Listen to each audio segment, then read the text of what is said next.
We see them everywhere, right? In our drinks, our yogurts, our snacks. We reach for artificial sweeteners thinking, hey, I'm making the healthy choice. But what if I told you they're playing a really clever trick on your brain? In this explainer, we're going to pull back the curtain and break down the surprising science behind that sweet, but maybe deceptive taste. You know the feeling, don't you? You grab that zero-sugar drink to be good, but then, bam! Just a little while later, you've got this intense craving for a real, sugary cookie. It's so frustrating.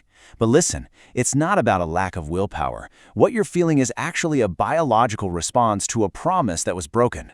And this brings us to what some scientists call the sweet taste lie.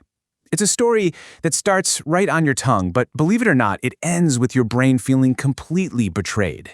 Okay, so here's the absolute core of it all, the sweetness-calorie mismatch. Think about it. For pretty much all of human history, our brains learned a very simple rule. If it tastes sweet, that means energy, calories, is on the way. It was a crucial survival signal. Artificial sweeteners completely shatter this ancient rule. They give you that huge hit of sweetness, but zero energy follows. This total disconnect leaves the brain confused and honestly feeling a little bit cheated. Let's break it down side by side. With real sugar, it's a perfect match. The sweet taste is a reliable signal, and then the energy shows up right on time. The brain gets what it expects, and it feels satisfied. Simple. But with artificial sweeteners, you get that super intense sweet signal, and then crickets. Nothing. No energy ever arrives. So what's the brain's reaction? It's like, hey, wait a minute, where's the reward I was promised? It feels shortchanged, and it starts demanding the real deal. And that feeling of being cheated, it doesn't just, fade away. Nope. It actually kicks off this powerful feedback loop in your brain, a craving cycle that can literally rewire you to want more and more. At the center of all this is your brain's reward system. You can think of it like your brain giving you a little pat on the back. When you eat real sugar, your brain releases a feel-good chemical called dopamine. That dopamine basically says, yes, that was good, let's do that again.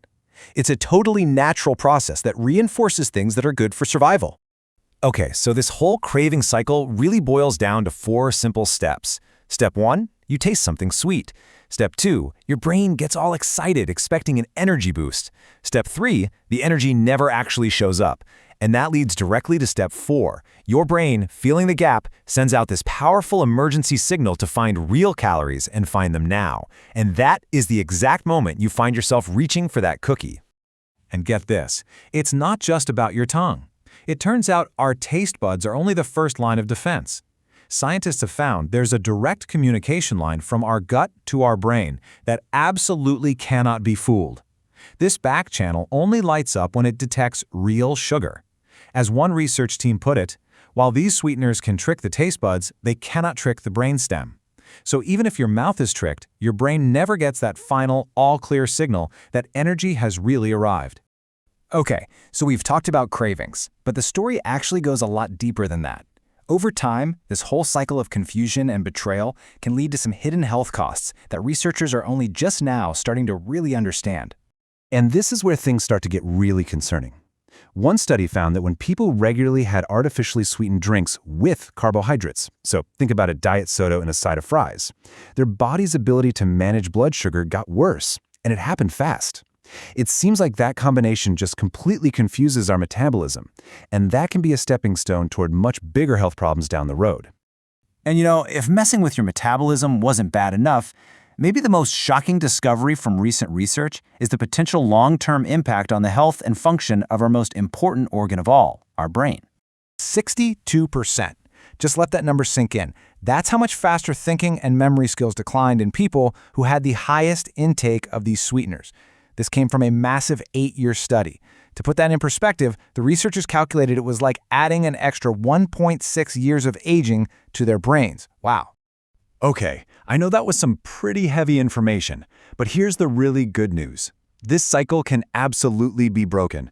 It's all about retraining your taste buds and your brain to appreciate natural, real sweetness again. So the way forward is a pretty simple 3-step reset. First, reduce gradually. Don't try to go cold turkey, that's just too hard. Just slowly cut back and let your taste buds adjust naturally. Second, hydrate smarter. Try swapping those diet drinks for sparkling water or some unsweetened herbal tea. And third, when you want something sweet, reach for whole foods, like a piece of fruit. That's where you'll find the fiber and the nutrients that your brain was actually looking for in the first place. All right, so you've got the strategy. Now let's talk tactics. This section is all about a simple, practical action plan you can start using on your very next trip to the grocery store. Okay, first things first, you've got to become a label detective. These sweeteners are hiding in so many products you wouldn't even expect. So when you're reading the ingredients, look for these names: aspartame, sucralose, saccharin, and even stevia, which you'll often see listed as stevioglycosides. Just knowing the names is half the battle. And look, you can start with some really simple, delicious swaps. Instead of that diet soda, try some sparkling water with a fresh squeeze of lemon or lime. Instead of a sugar-free flavored yogurt, grab some plain yogurt and toss in your own fresh berries. And for your coffee, a little dash of cinnamon can add this amazing sense of sweetness without any of the downsides. Easy, right? Of course, science is always learning more. And it's worth mentioning that in that big brain study, researchers did find one interesting exception. It's a rare sugar called Tagatose, and it was not linked to the same issues. It's a fascinating little reminder that this is a super complex field, and not all sweeteners are necessarily created equal. So, I want to leave you with this final thought. By constantly chasing this intense, artificial sweetness, have we kind of forgotten what real, true satisfaction actually tastes like? Maybe breaking this spell isn't about depriving ourselves at all, but about rediscovering a more genuine and way healthier kind of pleasure. Thanks for joining me.